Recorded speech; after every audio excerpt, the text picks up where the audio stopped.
story highlights metabolic rates of study participants on a restricted calorie diet dropped by 10%, eating 15% fewer calories also decreased levels of oxidative damage. CNN. Maybe there's no need for a fountain of youth after all. New research suggests that cutting calories by 15% for 2 years can slow the metabolic process that leads to aging and protect against age-related diseases. After just 1 year on a reduced calorie diet, study participants saw their metabolic rates drop significantly.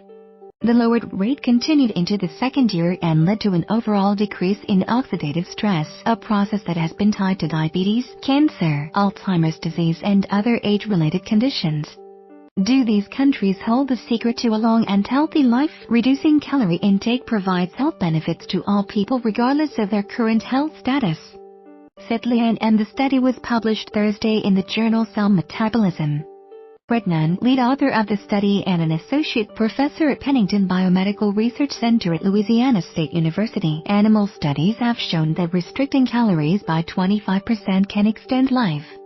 The new Calorie Comprehensive Assessment of Long-Term Effects of Reducing Intake of Energy study was designed by Redman, her colleagues in the National Institute on Aging to answer a simple question: would the same be true in humans? Read more. Aging biomarkers. During the first phase, teams of researchers ran small-scale pilot experiments to answer a variety of questions, including what kind of calorie restriction could study participants actually stick to this end.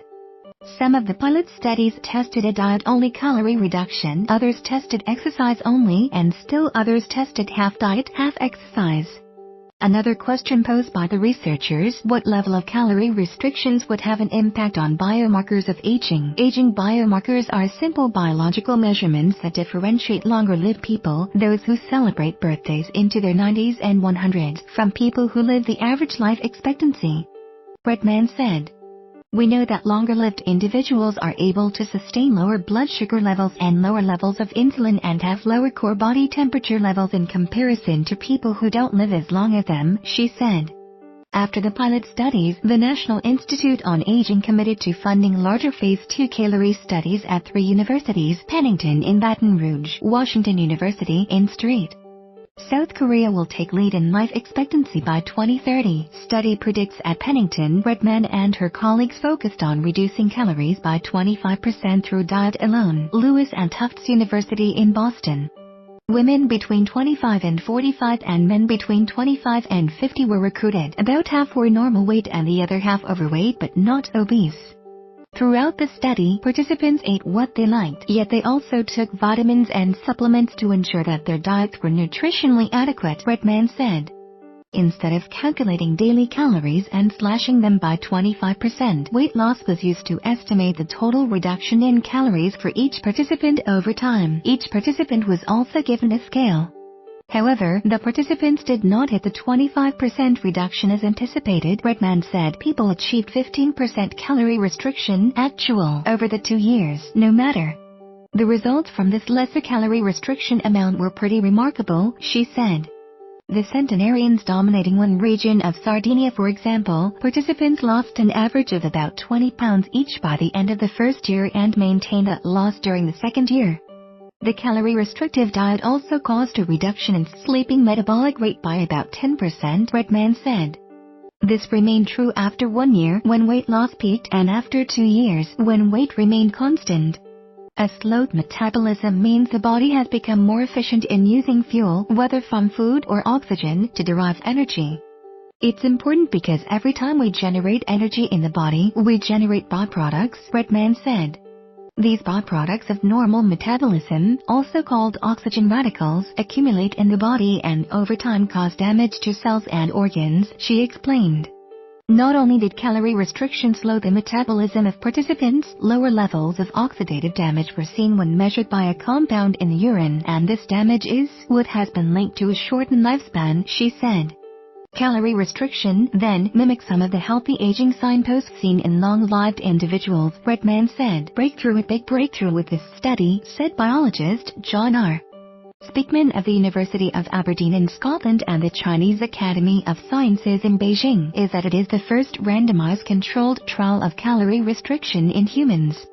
Randomized, controlled trials in which participants are divided by chance into groups to compare interventions are considered more valuable to scientists than other types of experiments.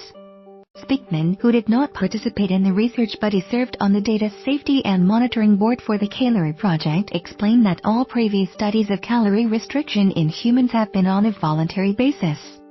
People who have lived to 100 share their longevity secrets. It has been known since the 1930s that calorie restriction reduces the rate of aging and extends lifespan in rodents, Speakman said. Since then, studies in different animals show the same general pattern, with some exceptions. Plus, the monkey literature is a bit confusing. For example, it doesn't work in houseflies, he said. For this reason, the new study's big contribution is that participants showed two key changes previously observed in calorie-restricted rodents: lowered metabolic rate and reduced production of radical oxygen species, Speakman said. That said, the level of calorie restriction achieved in the new study was rather modest compared to that used in rodents and other animals, he said. This really shows the difficulties in doing calorie restriction work on humans. However, a strength of the new research is that it included extensive measurements of the individual responses. Exactly how calorie restriction prevents aging, Speakman said, is the million-dollar question. The research supports two theories of longer life: the rate of living, lower metabolism, and reduced oxidative damage. However, this study shows a correlation only, he said, so we can't infer that these changes are causally linked to reduced aging. Nevertheless, it is a step forwards to indicate that these two ideas are not rejected by the current research. Follow CNN Health on Facebook and Twitter. See the latest news and share your comments with CNN Health on Facebook and Twitter. Going forward, Redman wants to reconvene the study participants to see whether they're maintaining calorie restrictions and lowered metabolic rates. She also wants to study a group of people from early in their lives until death so she can see the possible long-term results of restricted calorie intake. It's true that the people who see more sunrises than most of us eat less and more healthy calories than in a Western diet, Redman said. It's not only the diet, she repeated. But what's important is they're living longer and they're free of chronic disease.